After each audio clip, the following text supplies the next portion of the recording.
What if the world received a warning? A date whispered in a dream, foretelling a day of immense upheaval? Could a single prophecy, born from the visions of a humble artist, hold a key to our collective future? Why do some tremble in fear at such predictions, while others find a profound and unshakable peace?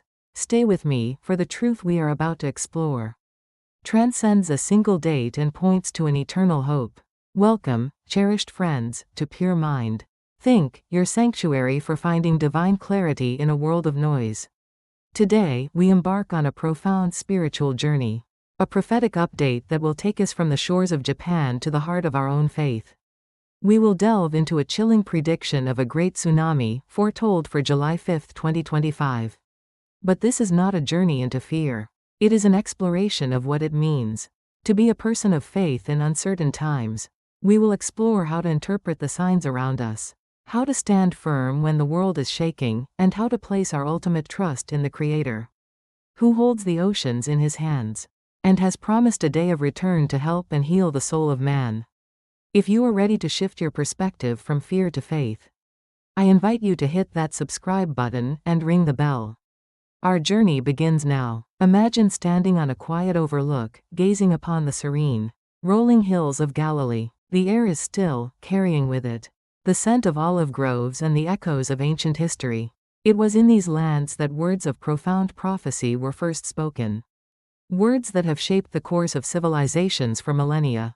Today, those same lands are once again at the center of the world's attention. We see the headlines: Israel has launched a war against the Islamic Republic of Iran. A tremendous amount of speculation has filled the airwaves, a sense of imminence, a feeling that the world is holding its collective breath. This is the nature of our times. We live in an age of instant information, where news of conflict and tension can reach us in a moment, no matter where we are. It is easy to feel overwhelmed, to be swept up in the tide of anxiety. We hear of talks between nations, of military posturing, of threats and retaliations. We hear of the race for nuclear proliferation, of new missiles being developed, of a world teetering on the edge of a wider conflict. This is the reality of the world we see with our physical eyes. But as people of faith, we are called to see with different eyes. We are invited to look beyond the headlines and perceive a deeper, spiritual reality at play. The ancient wisdom traditions, from the prophets of Israel to the sages of the East, have always taught that earthly events are often a reflection of heavenly dynamics. In the Christian scriptures, the Apostle Paul reminds us that our struggle is not against flesh and blood, but against the rulers, against the authorities, against the powers of this dark world, and against the spiritual forces of evil in the heavenly realms. This teaches us that behind the political and military conflicts, there is often a spiritual battle taking place. It is a battle for the hearts and souls of humanity, a battle between hope and fear, between faith and despair. When we see nations like Iran and Israel locked in a dangerous dance, we are seeing more than just politics. We are seeing the outworking of ancient spiritual conflicts. This is not to simplify the suffering or the complexities of the situation, but to elevate our perspective. From the tranquil temples of Kyoto, where Buddhist monks contemplate the nature of suffering and attachment, we are reminded that much of the world's conflict stems from the human heart's entanglement with power and fear, the desire to dominate, to control, to secure one's own safety at the expense of others. These are the seeds of war. As people of faith, our role is not to take political sides in these conflicts, but to take a spiritual stand. We are called to pray for peace, to pray for the leaders of Iran to have their hearts softened, to pray for the people of Israel that their hearts would not be hardened, but be open to the true source of their security. We are called to pray for the believers in these lands, that they would be given courage and wisdom to be a light in the darkness. This is our first and most important response. It is the act of aligning our hearts with the Creator's heart, which is always for peace, for reconciliation, and for the salvation of souls. Let us now journey from the external conflicts to the internal ones. The source text I drew from speaks of a specific, ancient prophecy concerning Elam, a region in modern-day Iran. The prophecy, found in the book of Jeremiah, speaks of the Creator's fierce anger with the leadership of this region. a leadership that wishes to launch something somewhere. Today, we see this ancient prophecy echoing in the headlines. As Iran's nuclear program becomes a point of global concern, the prophecy foretells a disaster, a scattering of the people to all nations, and a worldwide humanitarian crisis. That sounds eerily like the fallout from a nuclear event. It speaks of breaking the bow of Elam, striking them at the foremost of their might, suggesting a preemptive strike to prevent them from launching their own attack. This is not a cause for celebration, but for sober reflection. How do we process such a severe prophecy? We must look at the reason given. The Creator is not angry with the people, but with a bad leadership that seeks destruction. This is a recurring theme in many spiritual traditions.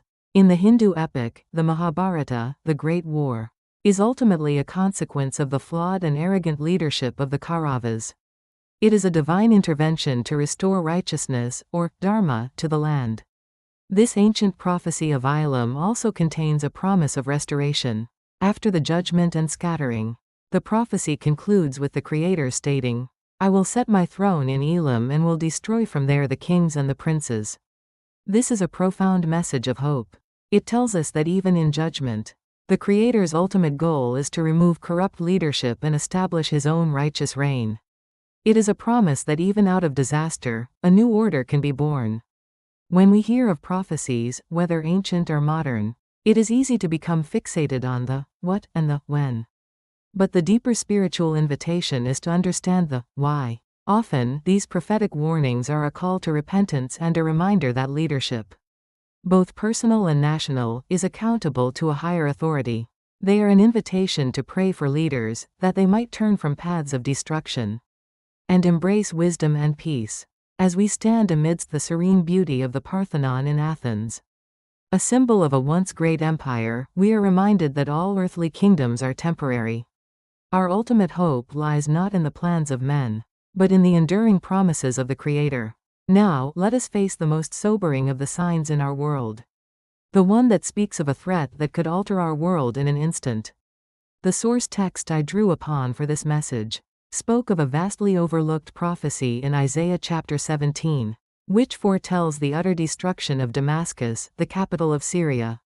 It says that Damascus will cease from being a city and will become a ruinous heap. This prophecy has never found its historical fulfillment. The ancient Assyrians could never have destroyed a city of that magnitude in the 6 to 12 hour time frame described, where it is seen at eventide, and in the morning he is no more. But today, we live in an age with the technology to make such a prophecy possible in a single night. This is a sobering thought. Syria today is a hotbed of conflict, with many factions, including ISIS, vying for control. The prophecy in Psalm chapter 83 speaks of a confederacy of nations, including ancient Assyria, where ISIS now holds territory, coming together with the goal of wiping Israel off the map. It is not hard to imagine a scenario where an act by a group like ISIS could trigger a chain of events, leading to the fulfillment of this ancient and terrible prophecy. How do we, as people of faith, process such information? How do we find peace when the very prophecies of Scripture seem to be aligning with the conflicts in our headlines? We find it by looking to a power that is infinitely greater than any earthly conflict. We find it by looking to the Creator of heaven and earth. Let us journey to the magnificent peaks of the Swiss Alps. Standing on a mountaintop, surrounded by the silent, majestic power of creation, one feels a sense of awe and smallness. These mountains have stood for millennia, silent witnesses to the rise and fall of empires. They remind us that there is a power far greater than our own. And faith teaches us that even this great power is subject to the will of its Creator.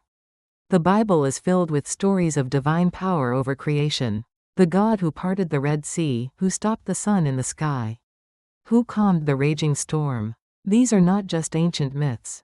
They are testaments to a reality that is still true today.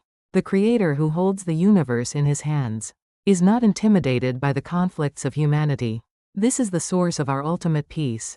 Many spiritual traditions hold that the collective prayers of the faithful can create a spiritual shield, a divine protection that can avert disaster. In the biblical story of Abraham, he intercedes for the city of Sodom. asking God if he would spare it for the sake of just 10 righteous people. This story reveals a profound spiritual principle. The presence and prayers of the faithful have the power to alter outcomes. The power is not in the people themselves, but in the Creator to whom they pray. This is our sacred duty and our greatest hope. We are called to be a people of prayer, to stand in the gap for our nations and for the world. We are called to believe that our quiet moments of intercession can release a power that can shift the course of nations. Let us not be paralyzed by the fear of what might be. Let us be mobilized by the faith of what can be. When we partner with the Creator, let the majestic stillness of the Alps be a reminder to us: be still, and know that He is God. Our trust is in Him. In the face of these great and troubling signs, global conflict and ancient prophecies seemingly coming to life, where do we place our hope? The headlines can feel overwhelming. It can feel as though the gates of hell are prevailing against our world. But this is precisely where our faith must become more than a belief. It must become our anchor. It is here that we must build our house upon the rock. A foundational promise in the Christian faith, given by Jesus himself, says, "Upon this rock, I will build my church, and the gates of hell will not prevail against it." This is not a promise of an easy life, free from trials. It is a promise of ultimate victory. It is a declaration that no matter how dark the world seems, no matter how powerful the forces of chaos appear, they will not have the final say. The turmoil we see today is the rattling of those gates, but they will not prevail. This is where the global body of believers must rise to its calling. Our part is not to engage in the endless, fruitless arguments of politics, but to engage in the powerful work of prayer. It is to be a voice of truth and hope in a world of confusion. It is to be present, a beacon of light in the darkness. We are called to bind the works of darkness, and to loose the plans of heaven upon the earth. This is our divine assignment. In other spiritual traditions, this same truth echoes. In Judaism, the concept of tikkun olam speaks of humanity's shared responsibility to repair the world, not through human effort alone, but through acts of righteousness and prayer that align the world with the divine will. In Islam, the power of dua, supplication, is immense. A direct conversation with God that can alter destiny. The message is universal. Our connection to the Creator is our greatest source of power and protection. So, when you feel overwhelmed, do not sink into despair. Turn off the television. Step away from the endless scroll of fearful headlines. Find a quiet place and connect with the Creator. Release your words of faith. Pray for peace. Pray for wisdom for our leaders. Pray for a revival of hearts. I believe that as we do this, as we come into agreement with heaven's purposes, we will see a breakthrough. Greater is He that is in you than he that is in the world. We do not have to fear the mess. As our journey of understanding comes to its conclusion, let us bring this prophetic update into the quiet sanctuary of our own hearts. We have looked at the shaking of the world, the conflicts, the divisions, the threats that loom. We have affirmed that our role is not one of passive fear, but of active faith. But what does this mean for you, today, as you prepare to lay your head on your pillow tonight? It means finding a peace that is not dependent on world events. The ultimate prophetic update is this: the Creator is in control, and He has promised to return. This is the blessed hope that has sustained believers for millennia. It is the understanding that this world, with all its turmoil and pain, is not our final home.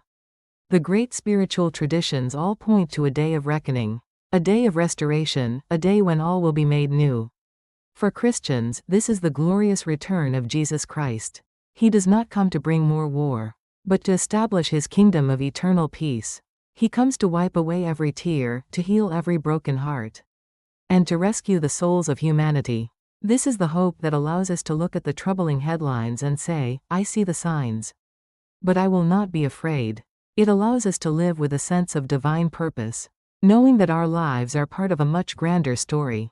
It frees us from the desperate need to fix everything ourselves, and allows us to rest in the knowledge that the ultimate victory has already been secured. So tonight, before you sleep, I invite you to perform a small act of faith. Turn your worries over to the Creator. Release your anxieties about the future into His capable hands. Place your trust not in the stability of governments or armies, but in the unwavering love and power of the one who made you. This is how you build your life on the rock. This is how you find peace in the midst of the storm. Thank you for joining me on this profound journey with Pure Mind Think. If this message has touched your heart and given you hope, I ask you to please like this video. Share it with someone who needs to hear this message of peace, and subscribe to our channel.